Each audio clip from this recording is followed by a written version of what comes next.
Wednesday afternoon, Hilton Head Island, South Carolina, Harbor Town Golf Links. World number one, Scottie Scheffler, fresh off a runner-up finish at the Masters. Headlines the field at the RBC Heritage, trying to win here for the second time in his career.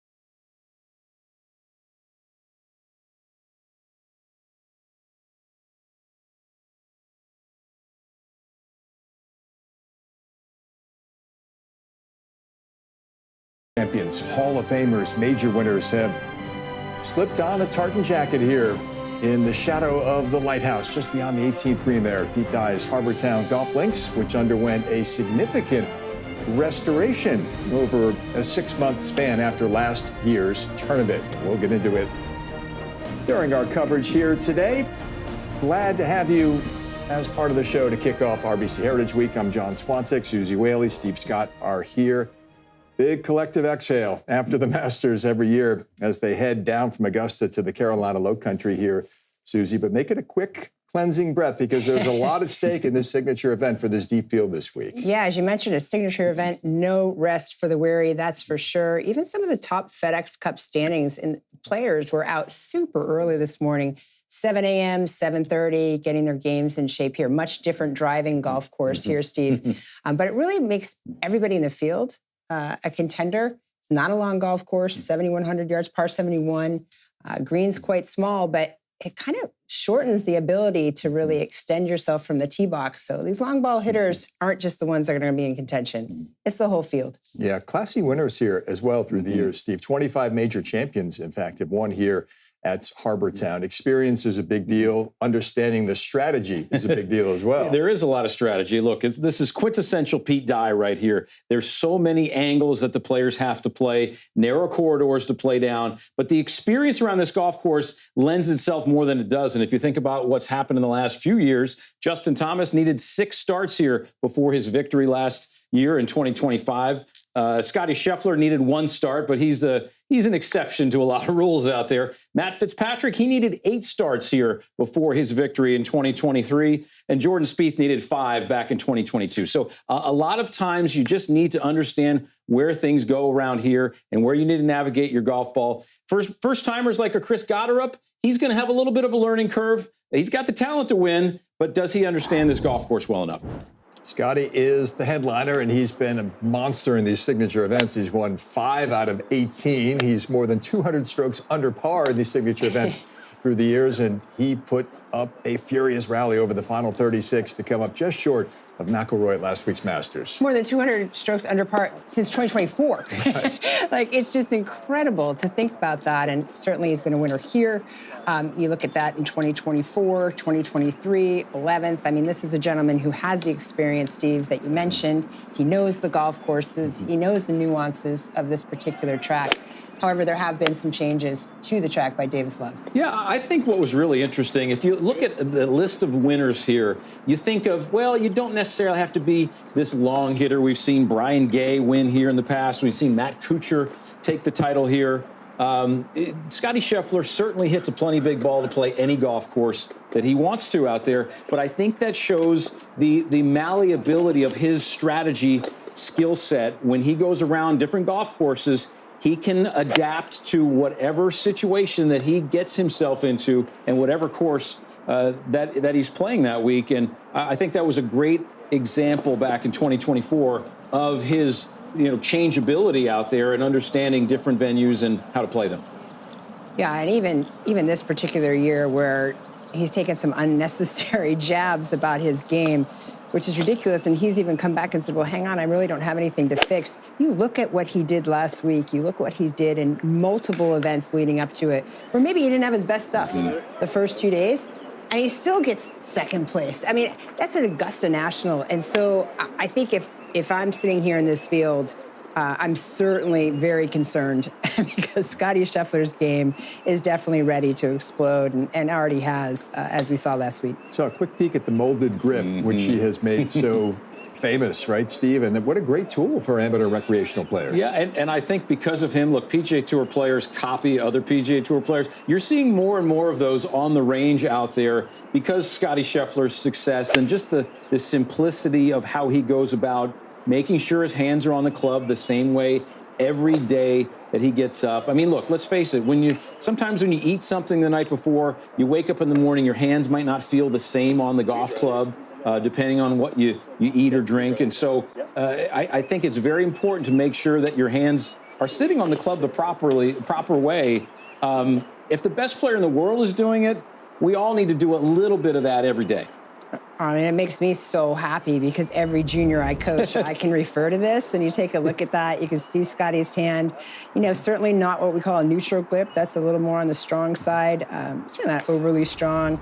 Right palm just facing the target, palms matching up. It's just beautiful, and he does it because he does have that molded grip, which is available to anyone at any time. Yes. And it's, as you said, Steve, certainly anything you can do to create discipline in your practice sessions is something that I think is certainly helpful. I think if anything, his left-hand grip could get a little weak, and you see it in the follow-through a lot of times. There's times where if he's not in quite the spot he wants to be, the right shoulder and the right arm get very high post-impact, and that's kind of a sign that he's kind of trying to square that club face up with his right side just a little bit more. And look, his level of precision is so high, but I mean, to get this consistent every day, I mean, we can't talk about it enough. Yeah, 2 clubs on the ground as well, 2 alignment sticks, not clubs, excuse me, on the ground there.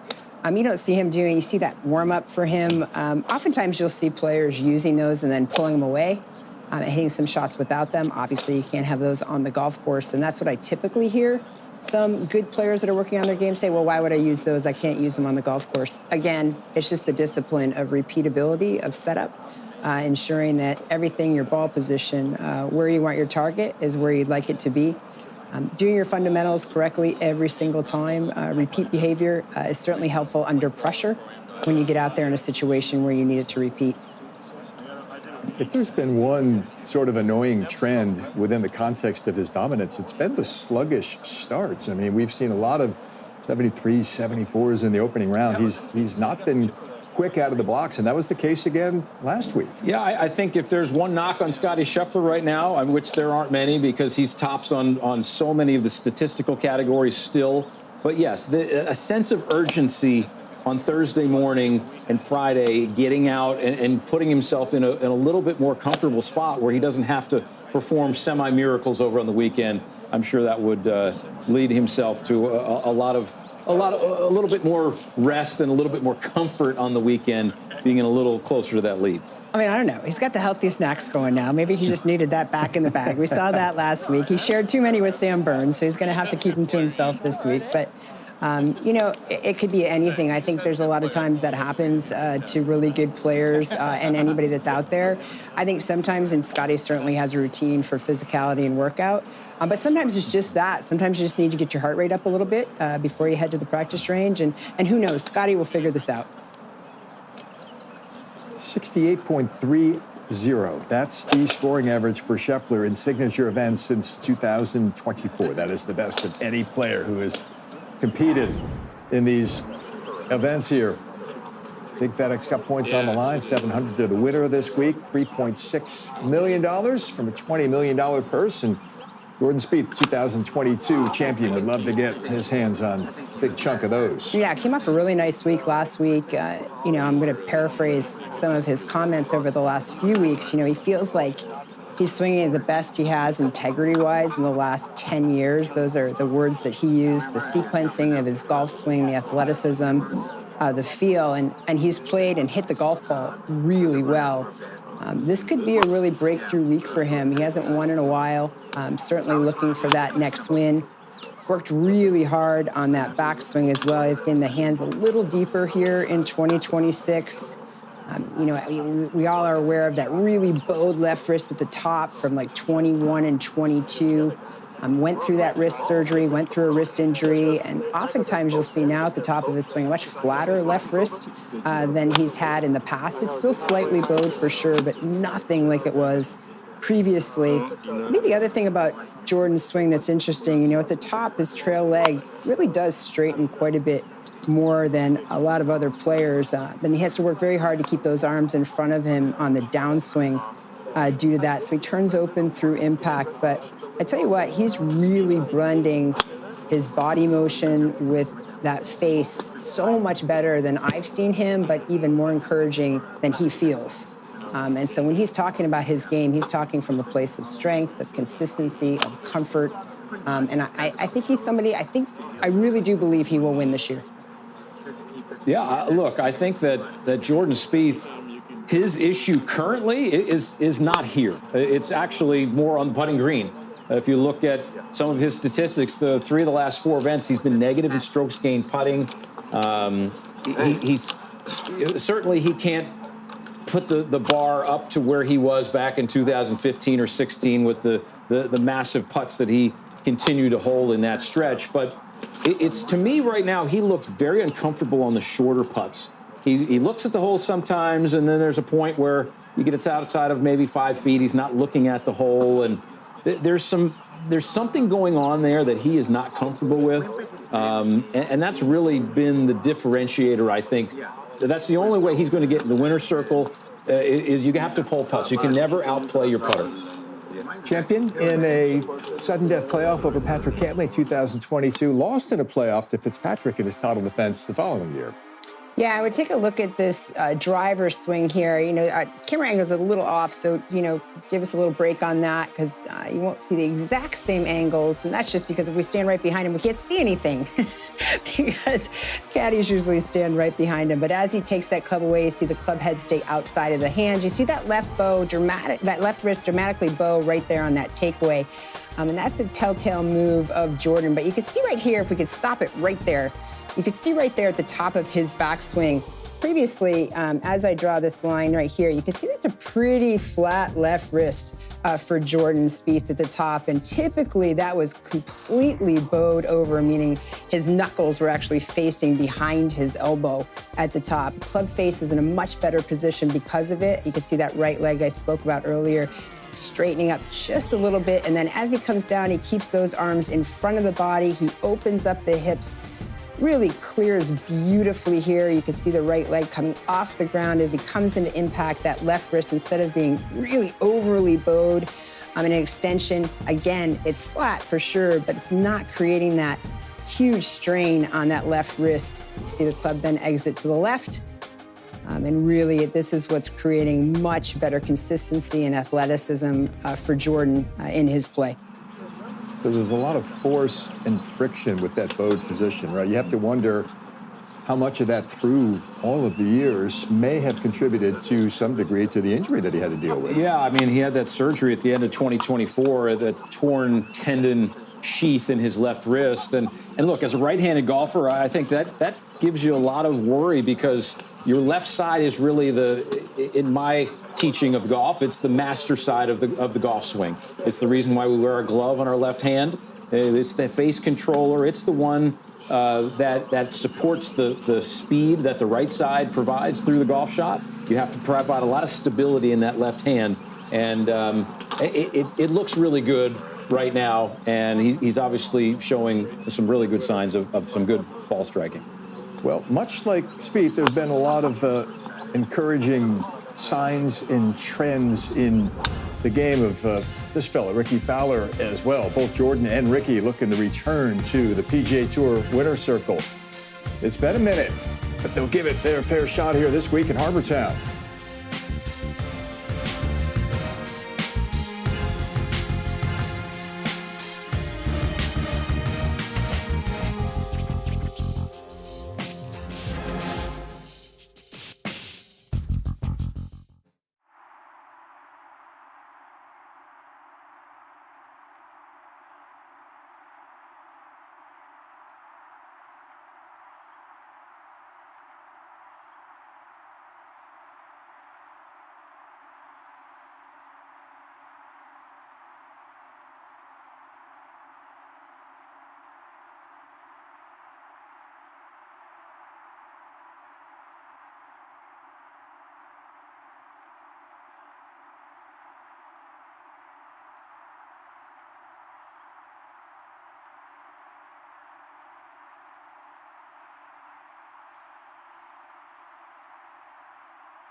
Welcome back to On the Range, providing you with in-depth swing analysis and help from the latest in tracing technology. And these players on the PGA Tour, including Rickie Fowler down there, never stray too far from that apparatus that they always have in tow when they hit the range every week.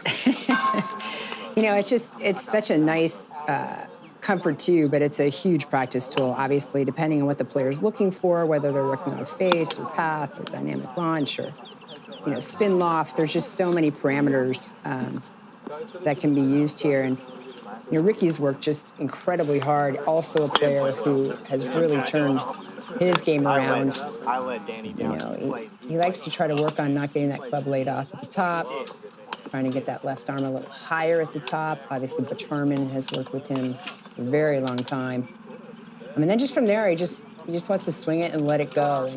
And watching him play over the last 2 months or so, he looks confident. I just think there's little bits and pieces that haven't quite connected yet to pull it together for 4 days. Visibly, his golf swing right now looks the best it's ever been, in my opinion. I mean, there's not a lot of rerouting. The club just goes up the plane and down the plane nicely. His hand action is relatively minimized. Yeah, it's a really nice plane of golf swing there. And look, he's been out here for a long time. Rickie Fowler's really been he's been a player that has been a stalwart on the PGA Tour for so long, a 6-time PGA Tour winner. It's so day to day. And look, all the work he's done with Butch Harmon, and he's really gotten his game where he wants to. It's just a matter of, you know, like, how much fire do I have? How much, you know, how long can I continue to play great? 37 years old. I mean, you know, the players, they're getting younger and younger, obviously, and he's got plenty of skill set out there. But it's you're always kind of, I don't care who you are, if you're Rickie Fowler, or if you're, you know, somebody else, and the amateur scene, whatever it is, you're always kind of asking yourself, you know, how much fire do I have left, right? How much, what motivation do I have to get out there and work as hard as I can in my game? And he's still got that motivation. Well, not only that, I mean, you take a look at Justin Rose, and you're Rickie Fowler, 37, you're a baby, and Justin Rose is just showing all of them what's possible, right? So certainly, I see many more years ahead of Rickie. I just think he really, to your point, has a lot of other things he loves to do. And, you know, this is where he is today. And if you watch his golf swing, to your point, you can see him working on his takeaway there. You can see him working on making sure that club shaft is in front of his body. If there were anything that goes wrong, sometimes he gets his arms too far behind him on the downswing. You can see he gets a little steep in backswing transition, which makes it easy to shallow too much. Butch just keeps it simple, and he keeps the fundamentals simple. And I look at what he's doing on the range, and it's really cool. Tourcast has a great range understanding of how many balls these players are hitting. And look, he still has the fire out there to kind of follow up on that. I mean, look, he had 211 shots on the range on Monday, coming right out. He's working hard. 42% of his shots, and this is understanding the golf course that you're playing, 42% of his shots on Monday were between 150 and 250 yards. So that's really the bucket out there where these players are really going to be focusing on here at Harbour Town.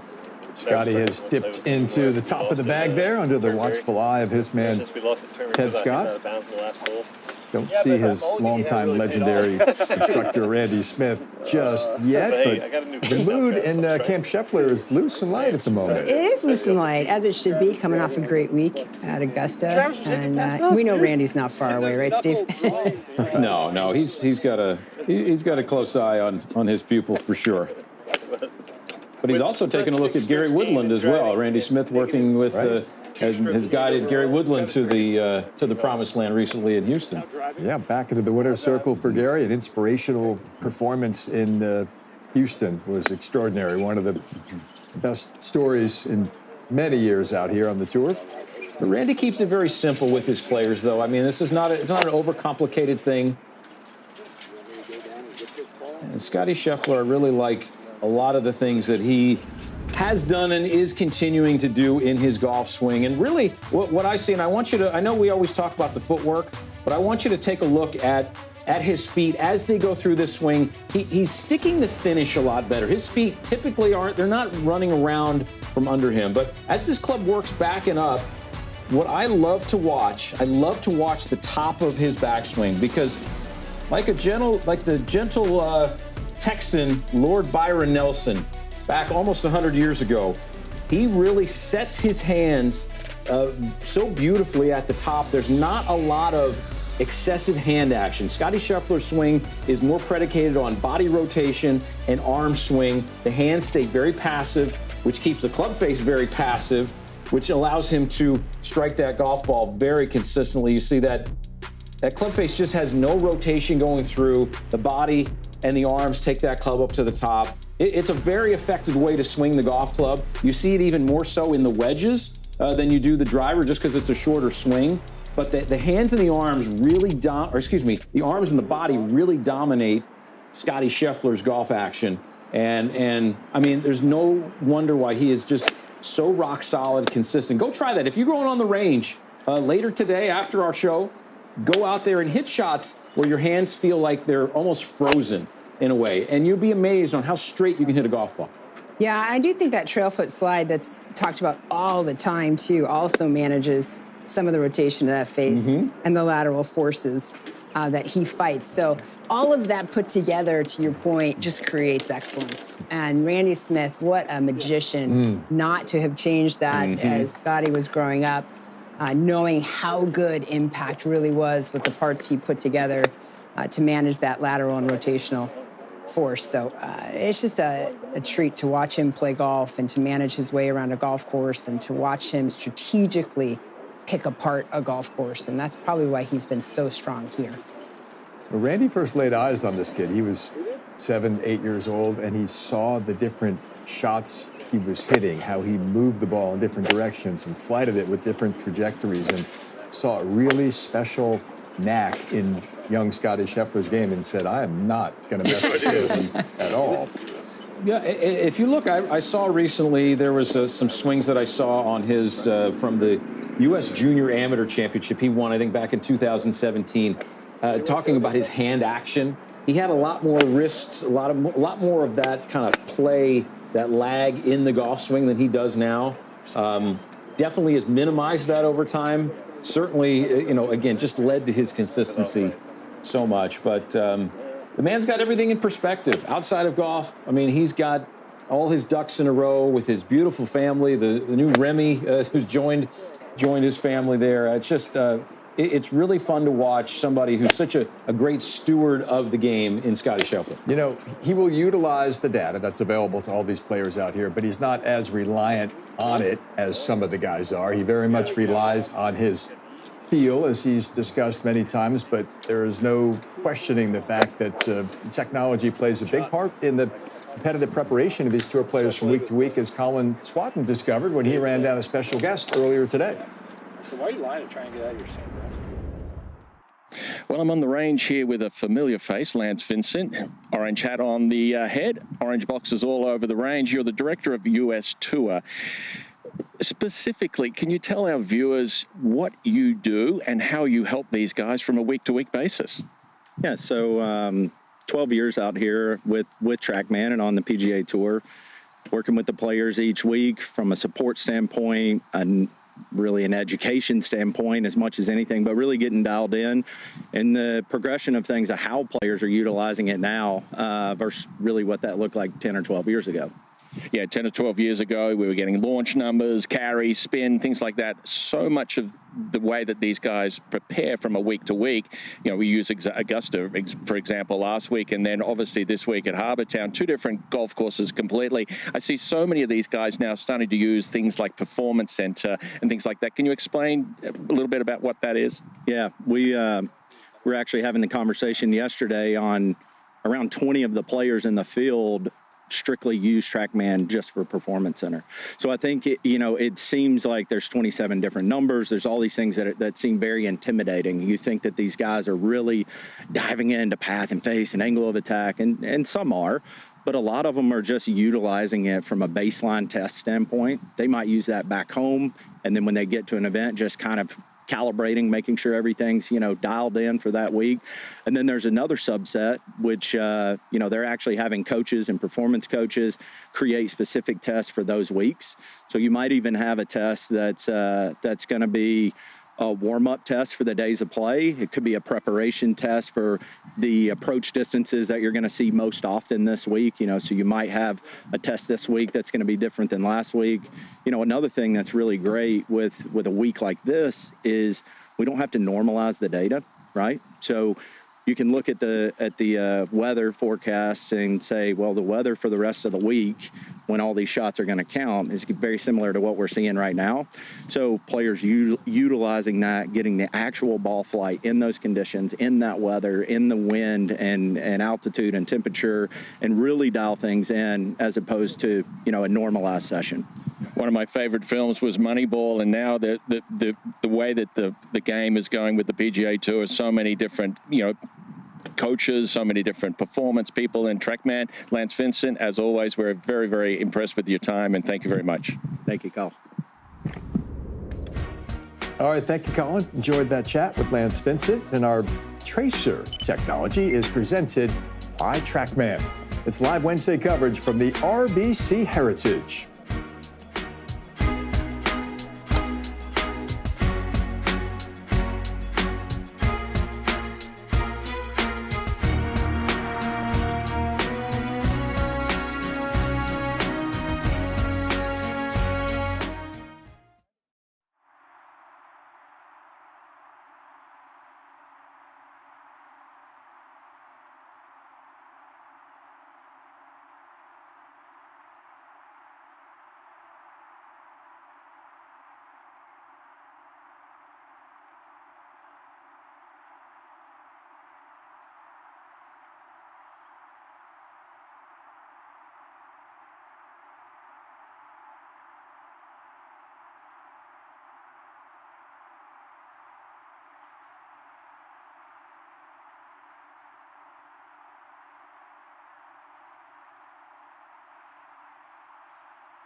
Well, from May through November last year, Harbortown Golf Links underwent a significant restoration with the goal to ensure championship-level conditions while preserving Pete Dye's classic shot values and design. Davis Love III, five-time RBC Heritage champion, consulted on the restoration, which included the always difficult par 3 at 14 at 192 yards. And Justin Thomas, the defending champion, weighed in on the changes here earlier this week.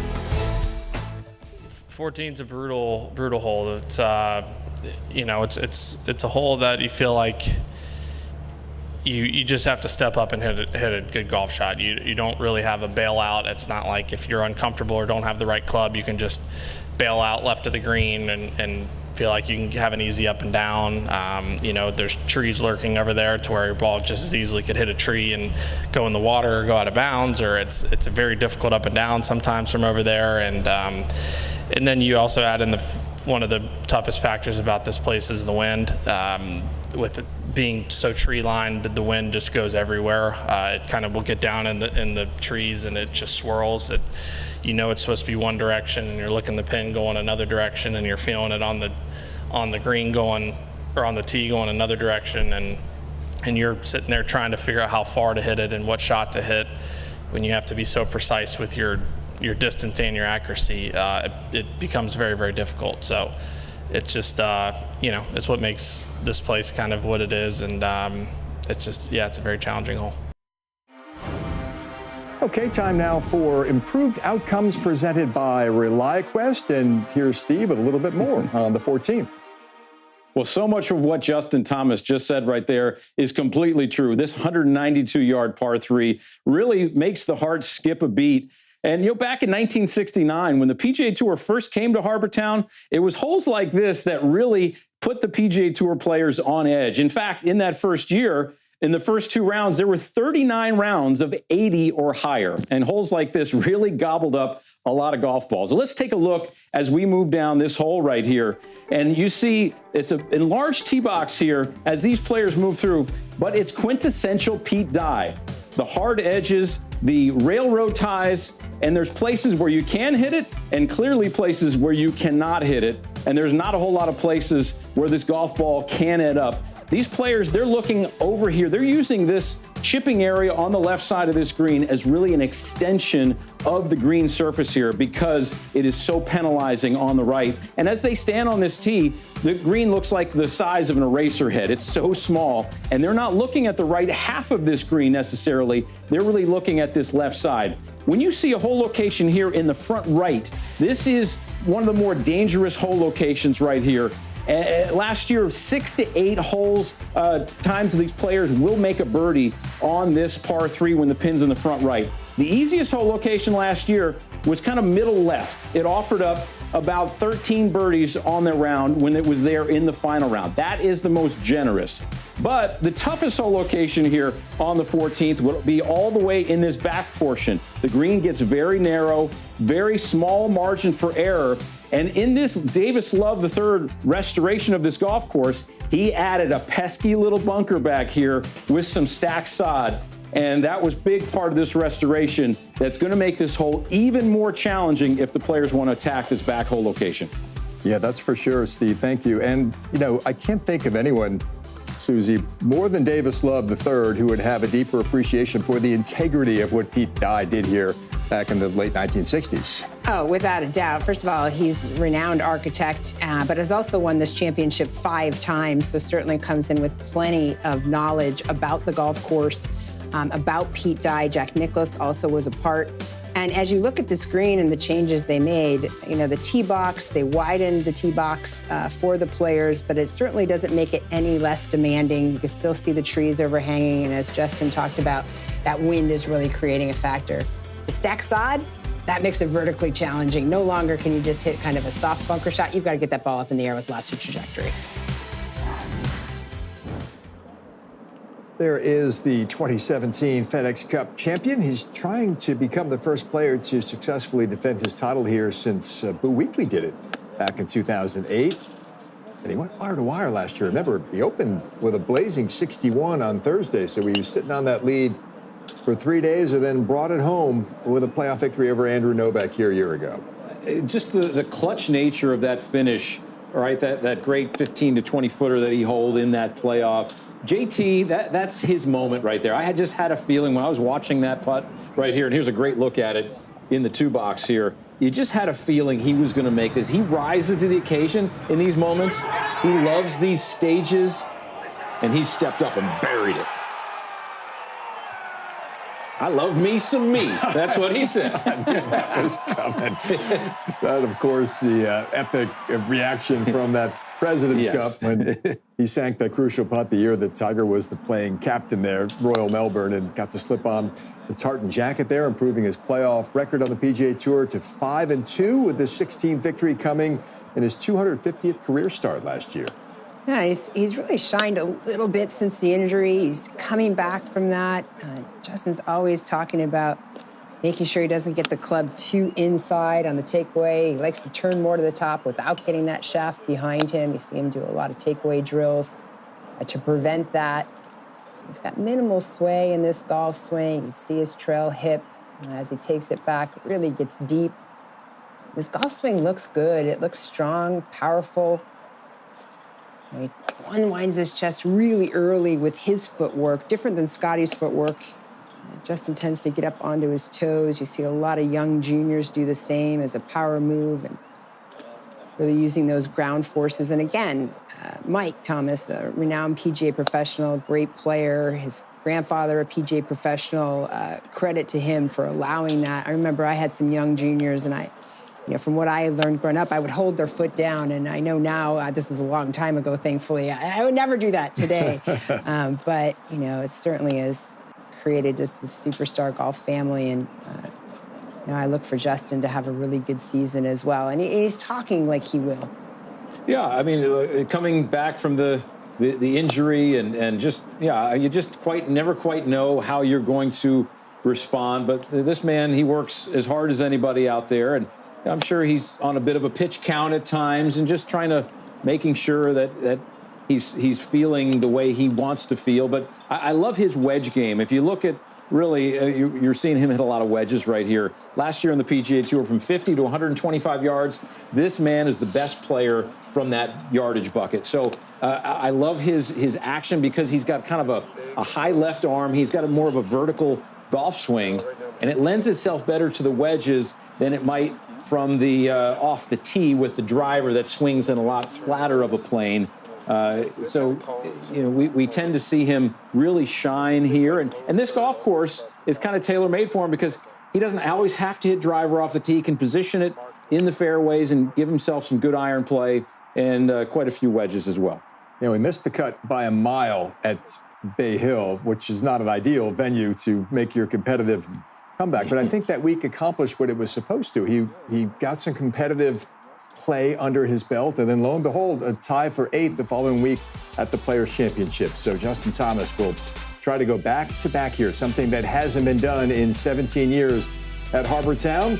He's going to have some heady company trying to get to the finish line on Sunday as well, including the reigning FedEx Cup champion, Tommy Fleetwood.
Welcome back to On the Range, live from Harbour Town Golf Links for the RBC Heritage.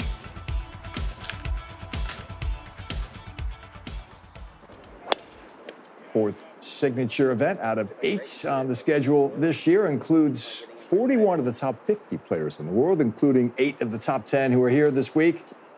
including the Englishman who had the FedEx Cup in his hands as the season-long champion on the tour a year ago.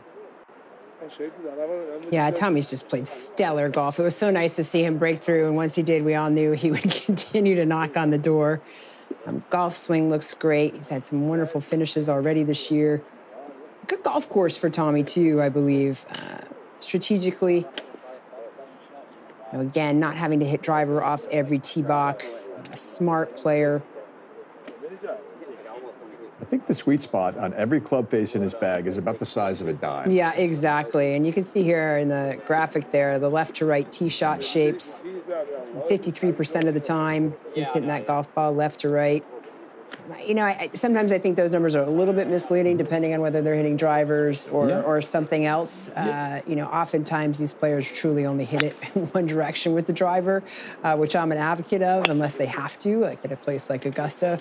But even here, they're going to have to try to create some different shots than maybe they're comfortable with just because of the narrowness of the corridors. And very often a player like Tommy, I mean, he's used a mini driver in the past too, which is, you know, somewhere in that 12, 13 degree frame and a little bigger club head. It kind of lends itself to this golf course, honestly, because you don't quite need to blast driver all the way, but kind of watch him.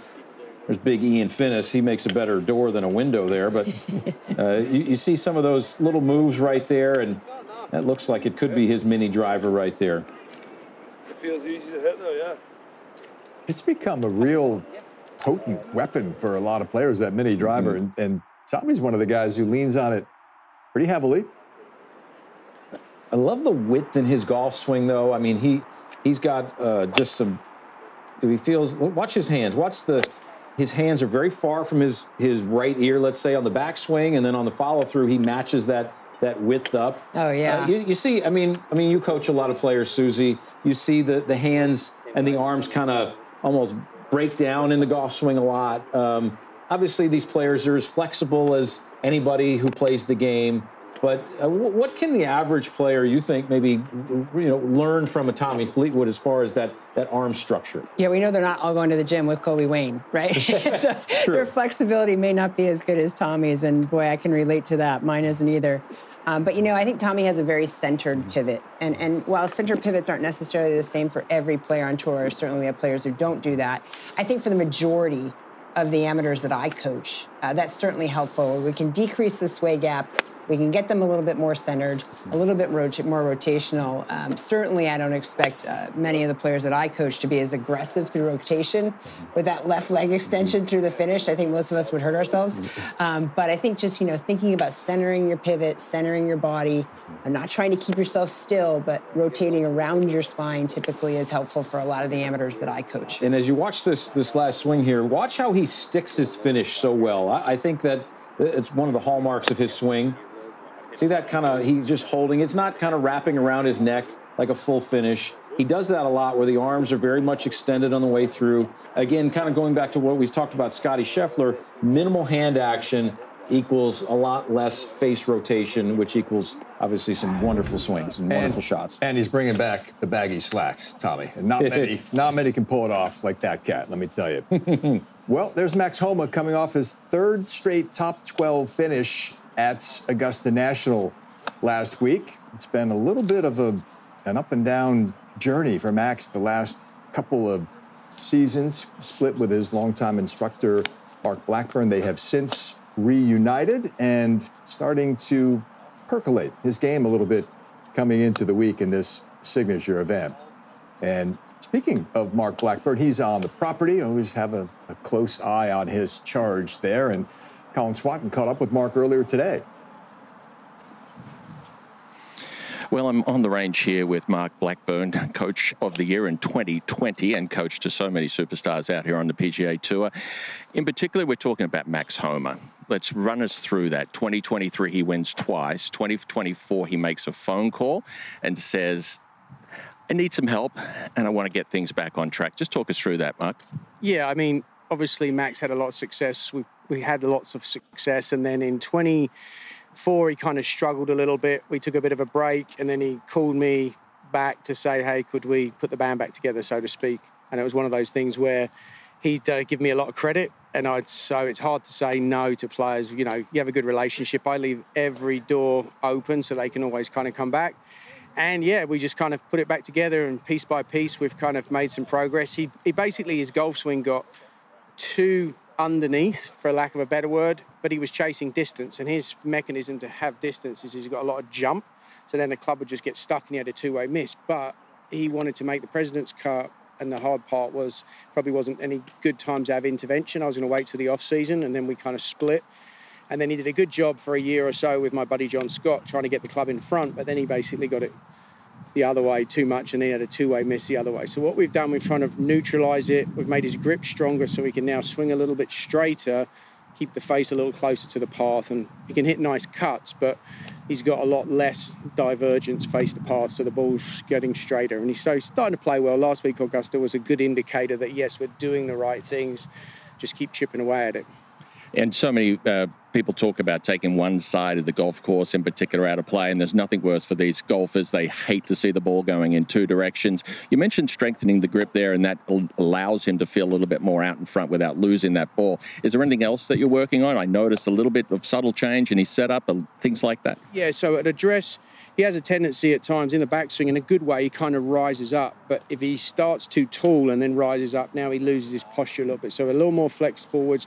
He does well with a lower handle. So at address, his hands are a little bit lower. When he gets the club higher, his wrist angles get a bit messed up, and he tends to get it too inside, and then it gets stuck. So a little bit lower handle. And then I would say he's done a really good job in the gym with my buddy Jason Glass on trying to get rid of as much of the slide in his swing. So now he turns a little bit better, which is a lot more conducive to him fading it. So we've changed the setup probably more than anything to then cultivate some of the other pieces. And then in the gym, less sort of lateral movement, a bit more rotation, which then allows him to deliver the club pretty consistently. But I think all in all, we're trying to get back to what he does best, is very smooth. Everyone is drawn to Max's swing because he's got that super silky tempo like a Fred Couples or an early Earls. So it's one of those things we're trying to get back to more of that, almost catch the club in the transition and then just be nice and smooth through it. So the face is a big deal. Like I tell everyone, the club face is the boss, and people, are a little hesitant to change grips. But in this scenario, it's like long term, I think that's the best thing for him, so that the face hangs in there, and now he's got an incentive to swing a little bit straighter and get a better face path. Well, you heard it first on the range. Mark Blackburn, one of the best in the business. And for all of you golf geeks out there, that was unbelievable information. Can't thank you enough. Appreciate it, Coach. See you, mate. Yes, it was. Thank you, Colin. I know Susie is all geeked out. There's a lot. Oh, my gosh. There's a lot to dig into there, but two words come to mind: chasing distance. That is a trap that so many guys have fallen into without the results that they had hoped for. No, and understandably so, why they're chasing distance, as they watch some of these young men come out of college just bombing it. And we all know, gosh, get it down there farther. It's a heck of a lot easier to hit the ball closer, right? So I get it, but at the expense of your golf swing, which has happened to so many players, including people at home, including amateurs chasing distance. You really have to make a decision. Is dispersion going to be okay for you? Is non-center face hits going to be okay for you? Or are you better off kind of compromising, maybe gaining a little distance, but at the same time keeping that club face in control? We are on the range at Harbor Town Golf Links. Xander Schauffele, one of the 8 players in the top 10 in the world, who's here this week, teeing it up in this signature event. . 。 . 。 。 . 。 . 。 . 。 . 。 . 。 . 。 . 。 . 。 。 . 。 。 。 。 。 。 。 。 。 。 。 。 。 。 。 。 。 。 。 。 。 。 。 。 。 。 。 。 。 . . 。 . 。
Xander Schauffele seeking his 4th consecutive top 10 finish on the PGA Tour this season. He has ranked inside the top 5 in driving distance at this event all 4 times in which he has competed. And one of the glossy names in the field here this week. There are a lot of them in this field of 82 competing for elevated FedEx Cup points and a lot of cash here. Xander is, if there is one man that's trending great in his game this year, it's him. I mean, he's going to win one of these next few weeks that he plays, and my feelings. I mean, look, he started off a little sluggish at the beginning, missed the cut at the Farmers Insurance Open, and then worked his way tied for 41st in Phoenix. But the last 3 events, at the Players he finished 3rd, at the Valspar he tied for 4th, and the Masters last week he tied for 9th. So he's playing some wonderful golf. It's just kind of a matter of time for him now that he's pieced it all together, and he's got his club face, I think, in the right positions now. It gotten a little bit closed over the last year, a little bit at times. And then, you know, I think golfers, though, they're always in this state of flux. They're always kind of going, okay, that's too much, that's too little. And then when it's just right, they go on that run. And I think right now for Xander Schauffele, it's just right. Yeah, and as you just watch him practice here, I think it's so instructive. He's looking at his numbers, and it's important if you're looking at your numbers for a short wedge or a short iron shot. You see him clean his club face every single time. That's to get the dirt out of the grooves. That's to make sure his spin loft and his friction numbers, that he knows them and they're correct. But I can't think of myself or anybody else on my range at home that actually cleans the face between every shot, even when they have some kind of launch monitor out. So super instructive when you're looking at your numbers and you're trying to see your carry numbers and your spin loft. It's important to make sure that face is clean. Yeah, a lot of the members are back at home, all the weekend warriors out there, they might have those little nice club cleaning gizmos there, but they're not used that much, are they?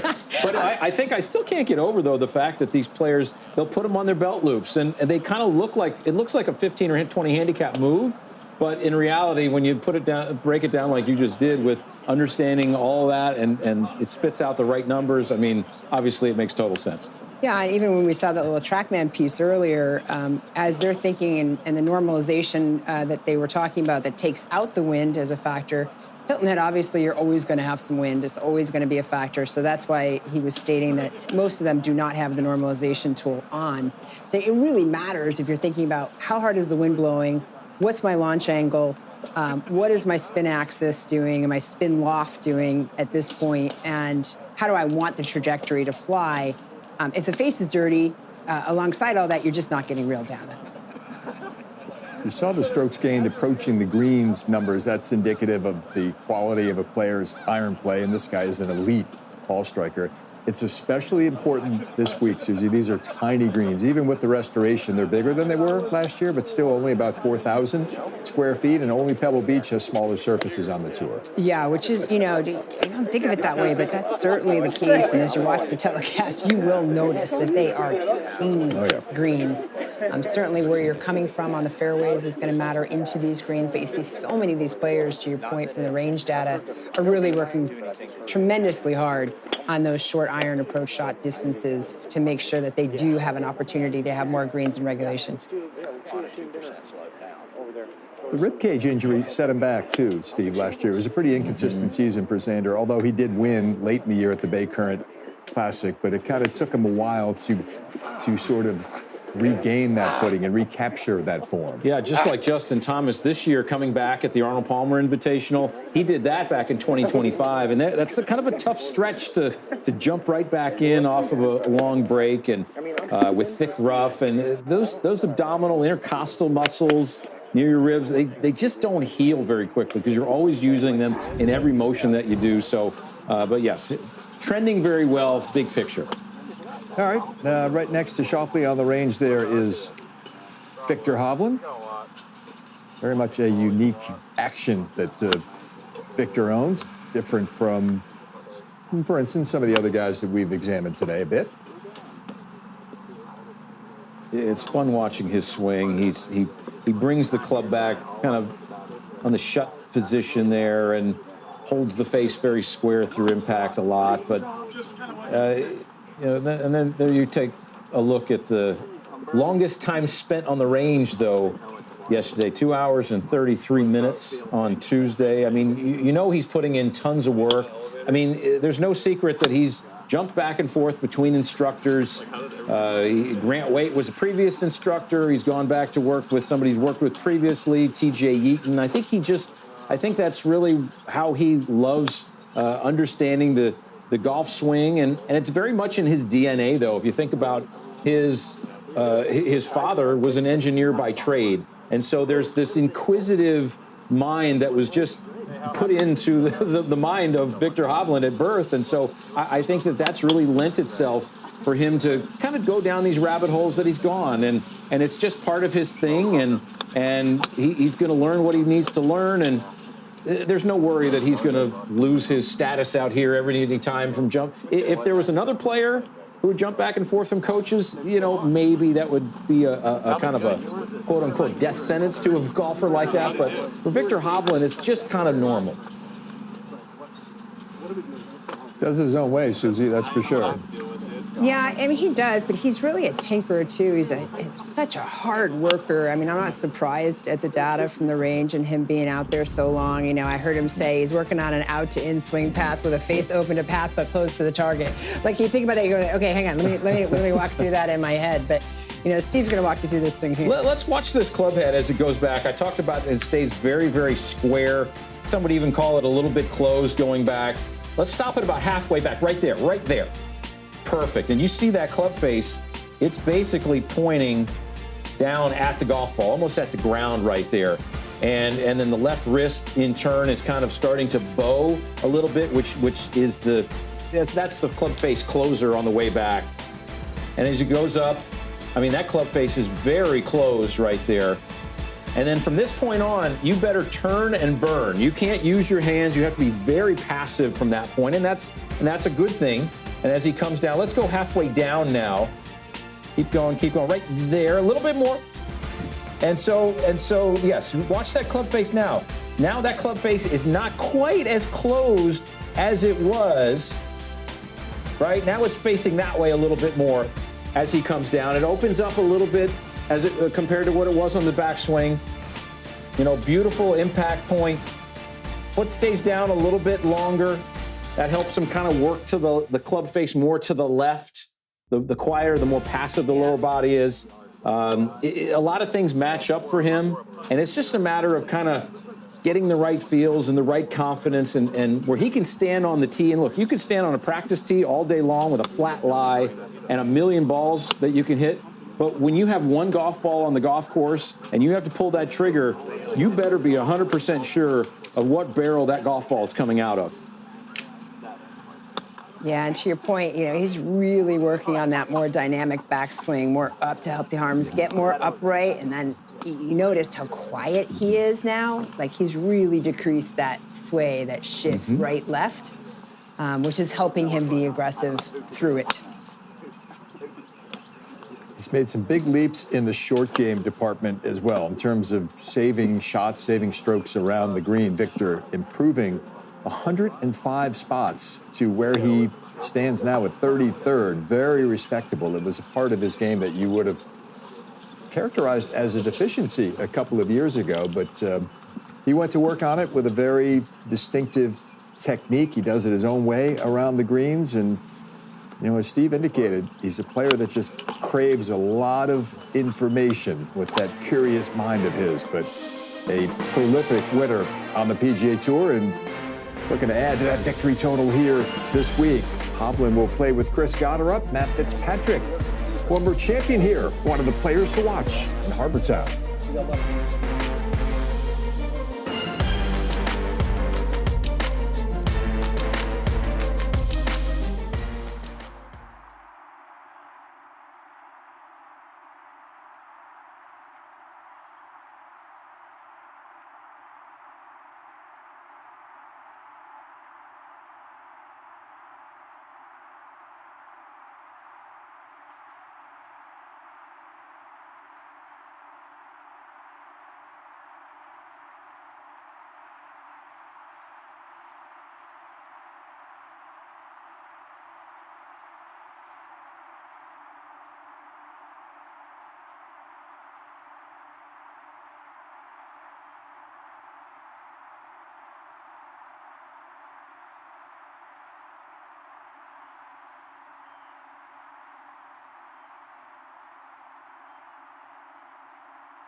Welcome back to On the Range, live from Harbortown Golf Links for the RBC Heritage. On the Range is presented by ReliaQuest. Justin Thomas is the defending champion. Matt Fitzpatrick, the 2023 winner here, took down Jordan Spieth in a sudden death playoff. And a winner again earlier this year, the tail end of the Florida swing when he conquered the Copperhead course, Palm Harbor, Florida, to win the Valspar Championship. He's always a fun player to watch. Game's been trending too, Steve. Really strong showing at the Players' Championship as well for the U.S. Open champion from a few years back. Yeah, no question. With that victory at the Valspar a few weeks back, Players runner-up, tied for 18th last week. I mean, he goes on runs. There are times where he kind of falls off the map and we don't see him for a long while, and then all of a sudden he just, boom, he just jumps right back out there. And you see his career results here back in 2023. Took the title, played the par fives very well, was a prolific scrambler that week too, as a matter of fact. Got up and down 20 of the 24 times that he missed the green. I mean, only hit 48 greens that week, which is relatively common around here because the green sizes, like you mentioned, are very small. But his putter and his short game really kind of bailed him out that week, and it's just that kind of golf course. Yeah, also works with Mark Blackburn, who we heard from earlier. And when you watch him hit these iron shots, these little iron shots, he really works on those irons, keeping that left arm straight. You don't hear that a lot. You don't hear people talking about that, but certainly that's one of his keys. Just has a stellar short game. He's been working really hard on his posture, according to Mark Blackburn. You can see him there. Yep. You can see him roll the shoulders back, trying to get the scapula together in the back. And I do think he's made great progress on his posture. He used to be much more rounded and a little bent over, and you can see him pulling the shoulders back even in his pre-shot routine, in his practice swings when he's on course playing. Very interesting. Let's keep a look on this foot right here. What's up with that? So that allows him, the faster that foot can move, I mean, it's a showcase of how much and how fast his hips are unwinding. So when the foot can move like that, that's kind of look, we all know that he has picked up dramatic amount of speed over his career, some 6 miles an hour, clubhead speed at least, over time. But that's really the catalyst right there. If you want to have greater speed, obviously your hands and arms need to travel faster and farther in the golf swing. But your lower body has to get more into it. Your feet and your legs have to also move faster. And so when he gets that left foot kind of moving out of the way, it snaps the hips open a lot faster as well. So it's just kind of it's a method that he uses. I don't see him do that a lot on the golf course necessarily, but in practice. So because the feet, it all starts the chain reaction up the body. And the foot moving causes the hip to move. There's also a little longevity, too. While it looks dramatic, it's actually creating less side bend, which over time can create back injuries that you see so many players have gone through. Will Zalatoris. Correct. Yep. So, some of this, especially with how many golf balls they hit and how long they spend practicing, certainly to your point of him doing a little bit more practices, little relief, just let the body go through and let the body rotate as best it can through. And to your point, he certainly has shown great strides in how far he hits the golf ball, but also face control for him. Same as Scottie. He's that rotational and lateral forces, certainly when you're getting out of the way, it helps you control that face. He's got a lot of vivid memories from the Carolina Low Country, not just winning here in 2023, but this was a childhood vacation stop for the Fitzpatrick family. Matt, his little brother, Alex, who just won recently, in fact, a few weeks ago. Yeah, same week. Very exciting for the family. Yeah. You can see the head cover there. That's a cool homage. That's got to be the lighthouse. All right, Steve, how about the contraption that he just put some air into and hung over his neck here? Yeah, something that he uses quite a bit, that quite a few tour players use. It's going to really, he's going to put that between his arms, essentially, once he sets up to the golf ball there. And that thing around his neck is just so it doesn't fall away and he doesn't lose it. Martin Schuck, that's a tour striker. Yeah.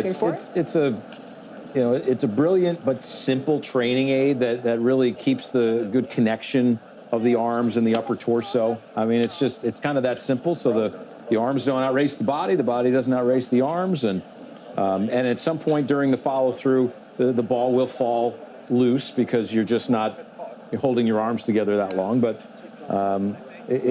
I always think that the best training aids out there can be the simplest ones, like a simple alignment stick, like a little ball you put in between your arms.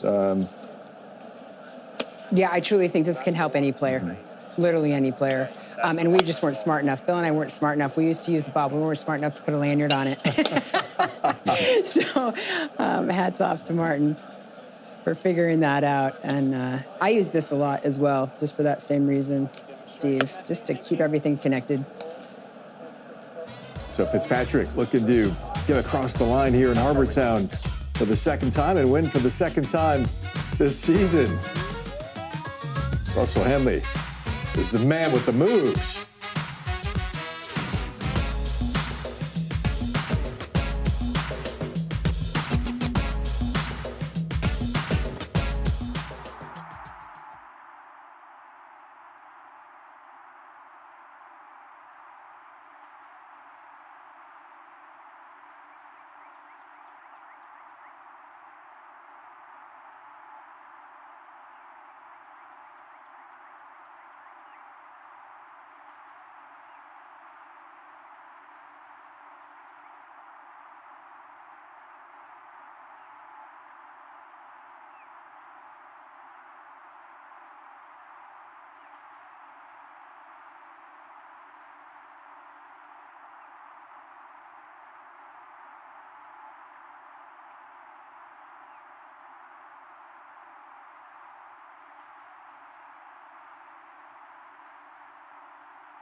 Russell Henley coming off a tie for third last week at Augusta, making his 13th career start here at the RBC Heritage, trying to win for the first time.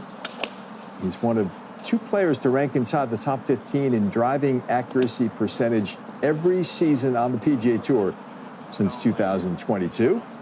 Lucas Glover is the other, by the way, but it is the hallmark of this man's game. Very accurate player, Steve. He's... Look, if he was a stock, he would be like the Apple stock. He is so consistent, and he just keeps performing each and every week. Here's a little nugget for you on Russell Henley. His last 16 events, he's at 4 top 5s, 8 top 10s, 14 of the last 16 events, he's been in the top 20. So that's going all the way back to the Memorial Tournament back in 2025. So this man, he's very steady. He has not had a victory in that stretch, however. And, you know, sometimes you could lend yourself to, okay, well, he's 144th this year in driving distance, doesn't really crack the top 150 basically in the distance category. And so he's working a lot harder to get to those finishes. So, you know, a top 5 for him is a mini victory for sure. But look, he is just such a steady performer, very consistent, great attitude, wonderful putter. I mean, all sorts of the right attributes that you would want in yourself if you want to be a consistent performer out here on the tour.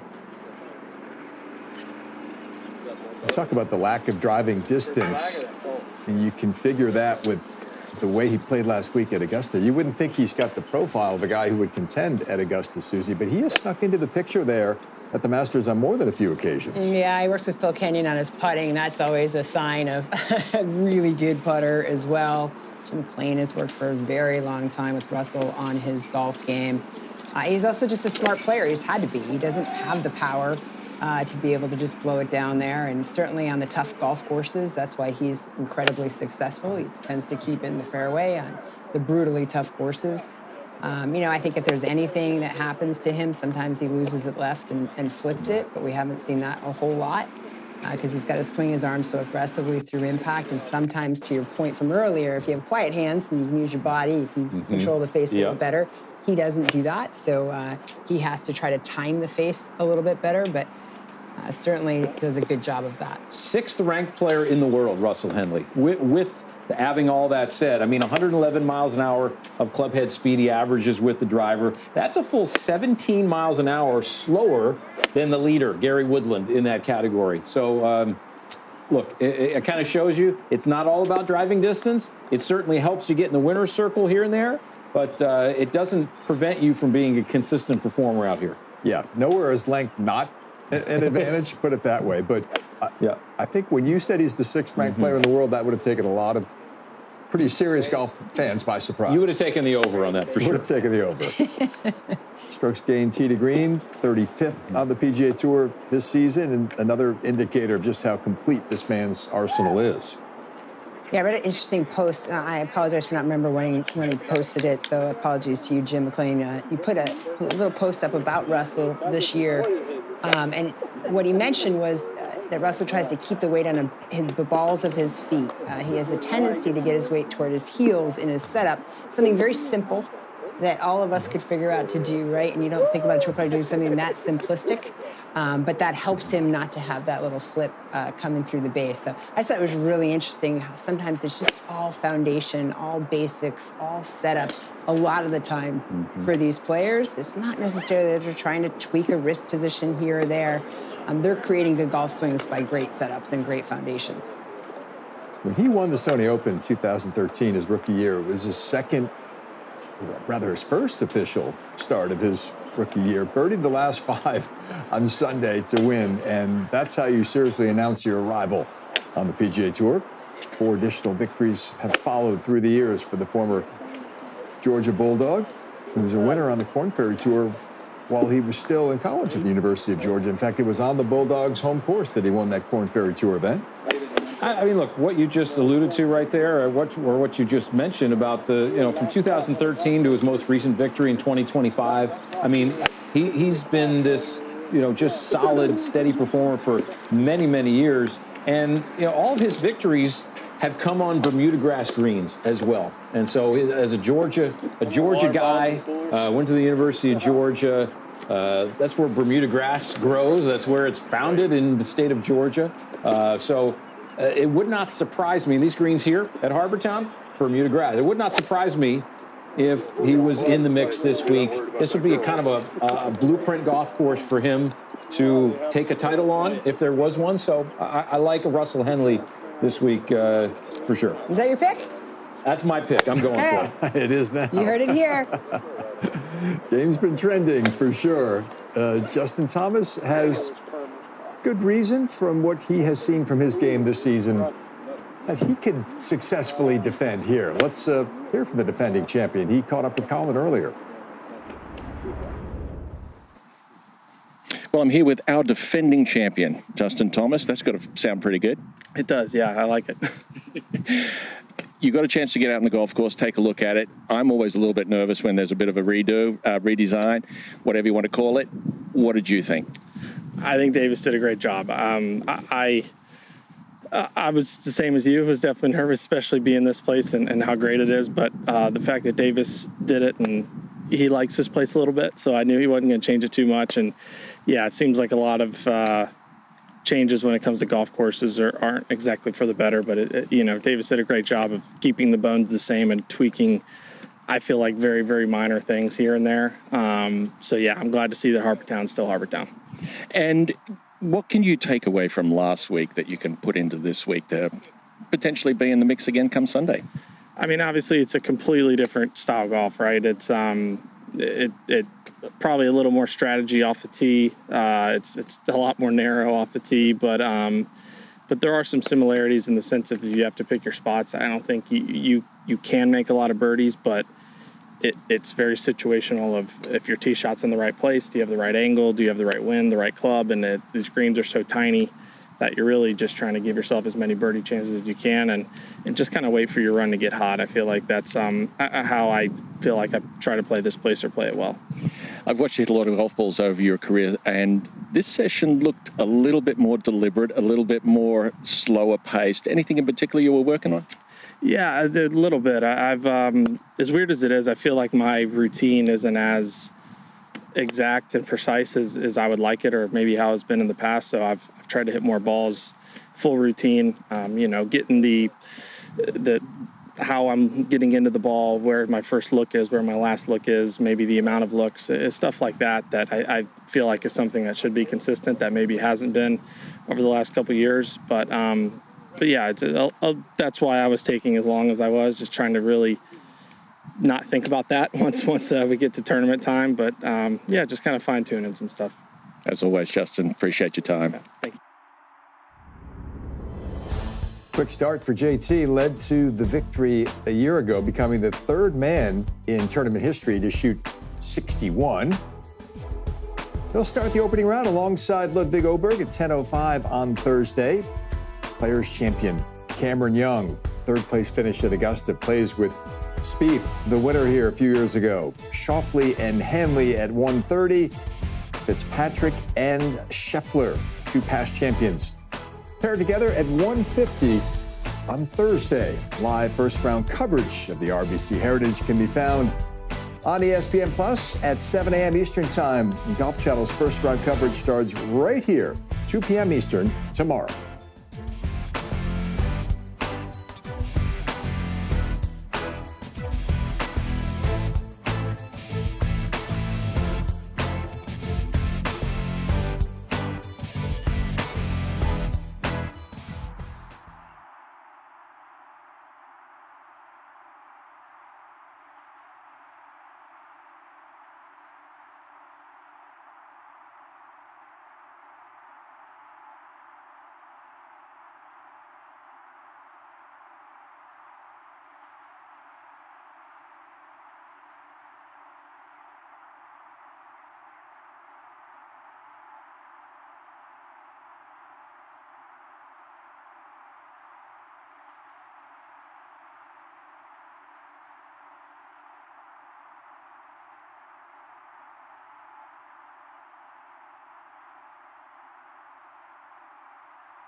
Colin Morikawa returned to action at the Masters, having withdrawn from the Players' Championship with some back issues. He was moving very gingerly last week at Augusta. Played terrific, mounted a little charge, in fact, over the weekend, and got to give it a go again here this week, Suze. Yeah, you heard him say, just quiet, just felt like all arm swing, and certainly, to your point, boy, that sure worked for last week. candidly, I was very surprised to see him in the field this week. I thought he might take a break before the next 2 signature events. Yeah. And before the PGA Championship, maybe get a little more rested, a little more healed. Perhaps this is a good sign. Perhaps he is feeling a little bit better. I don't know that to be a fact. But I'm hopeful that that is why he's here, that he's starting to feel a little bit of recovery. Yeah, beware of the sick or injured golfer, right? I mean, you just never quite know what you're going to come up with. And look, your expectations remain low. A lot of times that's when you play your best. And I'm sure he had very little to no expectations last week, performed very well. But yes, I mean, they were, by all accounts, people were saying of how labored it was from him to get to shot last week. So this is a very flat walk, though. This is a much different walk and a much easier walk than Augusta National. So if there's a place that he can get around, if he can't get around here, he's not going to be able to get around a golf course. So that is an elite ball striker. You saw that strokes gained approaching the green number best on the PGA Tour, picking up a fraction more than a shot per round. I mean, that's 4 shots over the course of the week is some serious work. And maybe that is why he's here. Yeah, That's for sure. A premium on this golf course is his best part of his game. So we'll keep a close eye on Morikawa. If he's feeling healthy and fit, certainly one to watch, especially the way he performed at Augusta last week. This is a really daunting stretch that we're just kicking off, starting with the Masters last week. 2 major championships, PGA being the other, along with 3 signature events in the next 6 weeks. So we're going to see a lot of these big names in the fields over the next month or so. Yeah, we are. And this will be just a fun event, I think, to watch. Because first of all, it's in Hilton Head, which is such a great venue. Everybody in Hilton Head comes to this event, so it's always a huge fan base. And the viewership is huge. And you have stars in the field that are looking to get that FedEx Cup point list down. So I'm excited. I've got to go with Scottie Scheffler if you didn't ask me, but I'm going with that. I just feel like I have to go with that. And everybody's like, oh, of course you did. That's the easy pick. But he's going to get this done, and I think it's going to be this week. I didn't have to ask you because you always go with Scottie whenever we do one. I know. I haven't been right yet. Steve's already on the record with Russell Henley. Yep. Put Russell Henley in my book for sure. But if you look at this golf course and how it sets up, like I mentioned with Matt Fitzpatrick earlier, you're going to miss a lot of greens around here. And so if you're going to miss some greens, look to the scrambling department. Players like Robert McIntyre, Hideki Matsuyama, Jason Day, they are all in the top 5 in the scrambling department on tour this year. So those are 3 players that I would definitely have on my radar if you don't pick Russell Henley like I do. Yeah, you mentioned one of them, Matt Fitzpatrick. That's who I've got my eye on this week. I like the converging trends, the fact that he's won on this golf course, he's won this season, and the game has really been perking up coming into the week. But this is such a fun week, and it's perfectly situated on the schedule, isn't it? After the bubbling cauldron of intensity at the Masters, it's just an exhale as players, many of them, make the drive down from Augusta here at Hilton Head. It's a great week for the families as well. All the kids have this one circled on their calendar. Everybody does, right? And in the spring and the north, everybody's starting to play golf again. You can't help but get excited after Augusta, after the Masters, about golf. I mean, I was practicing every day at the range as soon as I got back. And I don't know, it gives you the vibe that you got to get out there and play. And I hope everybody does that and works on their game. But I'm excited to see what happens here. It's a place you want to just take a cruiser, a little bicycle, and just ride around after your round and just treat it like a vacation with golf kind of intermixed with it. Yeah, and a lot of ceremony and tradition, including the firing of the canning at the start of the week with the defending champion in the tartan jacket. And Justin Thomas said he was a little nervous about it. He went with the earplugs, and he was cognizant of the fact that if that cannon shot was mistimed even a little bit,